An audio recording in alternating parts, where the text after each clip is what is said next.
سالیانه بیش از 1 میلیارد بار آدما تو رسیدن به مقصدشون در حال رانندگی مسیر اشتباه رو میرن، اما گوگل مپ هیچ وقت نمیاد بهشون بگه احمق تو داری شکست میخوری، خراب کردی، اوکی مشکلی نیست، مسیرتو تغییر بده. شاید اون مسیر اشتباه تو رو از یه تصادف بزرگ نجات داده، شاید اون مسیر اشتباه درسی بهت داده که هیچ مسیر درستی نمیتونست بده.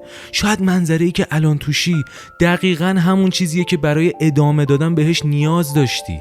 پس دست از سرزنش خودت بردار، تو گم نشدی، تو فقط داری مسیر جدید رو محاسبه میکنی. قشنگترین قسمت ماجرا اینه که تو هنوز ماشینت روشنه، هنوز داری ادامه میدی و کلی مسیر هست برای رسیدن به اون مقصدی که میخوای. این زندگیه، این تجارته. محققای MIT ثابت کردن که مغز ما تو هر ثانیه حدود 20 تا تصمیم به ظاهر کوچیک میگیره، از همین پلک زدنهای معمولی گرفته تا عوض کردن مسیر تو خیابون. یعنی بیش از 1.5 میلیون بار به خودمون یا میگیم آفرین یا میگیم احمق. همونطور که گفتیم گم شدن تو مسیر یه اتفاق عادیه، ولی چرا انقدر دردناکه؟ چرا بعد از هر اشتباه یه صدای درونمون میگه آقا همه چی تموم شد؟ ماجرا برمیگرده به یه قسمت از مغزمون به اسم آمیگدال که مثل یک دزدگیر 24 ساعته عمل میکنه. اما مشکل اینجاست که این سیستم دزدگیریمون از عصر حجر تا الان آپدیت نشده و برای این مغز قدیمی یه اشتباه شغلی یا حرف اشتباه تو قرار ملاقات درست به اندازه برخورد با یه ببر خشن خطرناک حساب میشه. برای همونه که استرس میگیریم و اون صدای درونی بهمون میگه آقا همه چی خراب شده. ولی ما یه قهرمان دیگه تو مغزمون داریم، کورتکس پیشونی. این بخش مثل یه فرمانده باهوش عمل میکنه، میتونه شرایطو بسنجه و دقیقاً کاری رو بکنه که گوگل مپ میکنه، مسیر جدید رو حساب کنه. اما این فرمانده یه مشکل داره، اگه ازش استفاده نکنی به خواب میره. پس بیایم با هم یه تمرین ساده رو انجام بدیم. به یه بنبست کوچیک این هفته فکر کنین. حالا به جای پرسیدن چرا من انقدر بیورزم که فقط دزدگی رو فعال میکنه، این سوال از فرمانده بپرسین خب حالا چه راه دیگه جلو پامه؟ همین. این سوال دکمه تعویض سرزنش به محاسبه است. خب حالا که بلدیم چطوری ذهنمون از قضاوت به محاسبه تغییر بدیم، بریم سراغ ابزارهای عملی که واقعا به درد مسیرسازی میخورن. آمارها نشون میدن 89% از نوابغ بزرگ جهان اکتشافاتشون رو تو مسیرهایی که به اشتباه واردش شدن پیدا کردن.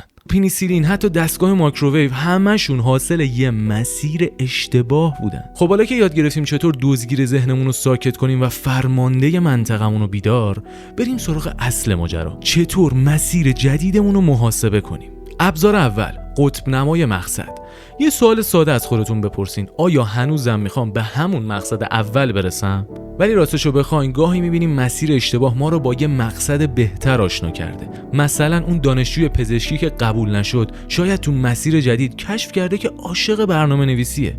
پس قبل از هر چیزی مقصدتون رو چک کنید. ابزار دوم، ذره‌بین منظره یابه. از خودتون بپرسین تو این مسیر اشتباه چه چیزایی دیدم که تو مسیر درست نمیتونستم ببینم. مثلا یه رابطه‌ای که به هم خورد بهتون یاد داد چقدر قویید. یه شغلی که از دست دادید فرصت یادگیری یه مهارت جدید رو بهتون داد. یادتون باشه بعضی موقع بهترین مناظر تو همون جاده‌های فرعی پیدا میشن. ابزار سوم که خیلی هم مهمه، سوخت تجربه است. از خودتون بپرسین این مسیر بهم چی یاد داد؟ مثلا یاد گرفتم به آدما زود اعتماد نکنم، یاد گرفتم همیشه پسنداز داشته باشم، یاد گرفتم بعضی از مسیرها رو باید تنها برم. اینا سوخت سفر بعدیتون میشن. میدونستیم مسیرهای جایگزین تو گوگل مپ سالیانه 3 میلیارد بار استفاده میشن؟ این یعنی مردم نه از اشتباه میترسن، نه از تغییر مسیر، بلکه از ایستادن میترسن.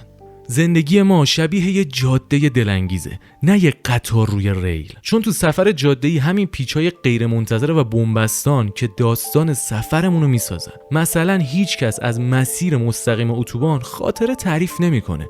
همه داستاناشون از همون راه‌های فرعی و چالش‌های مسیرشونه. از این به بعد با هر تغییر مسیر کنجکاو باش، نه مضطرب. بپرس این مسیر جدید چه هدیه‌ای برام داره؟ کدوم منظره نابی رو میخواد بهم نشون بده؟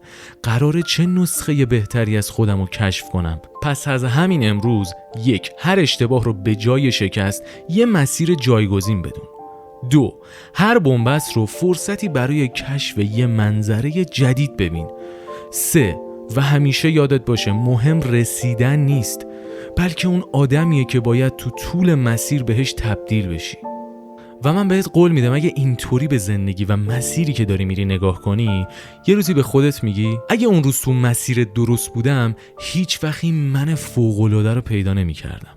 ولی آخر دعوتتون میکنم به موزیکی که خودم براتون اجرا کردم و امیدوارم که ازش لذت ببرین. ناخدای زندگی خودت باش.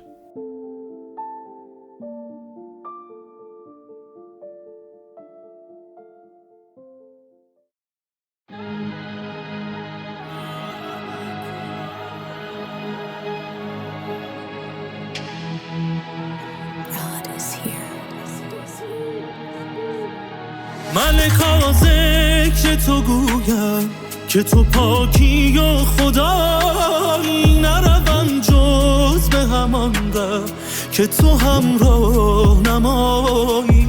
همه درگاه تو جویم، همه از فضل تو پویم، همه توحید تو گویم که به توحید سزا.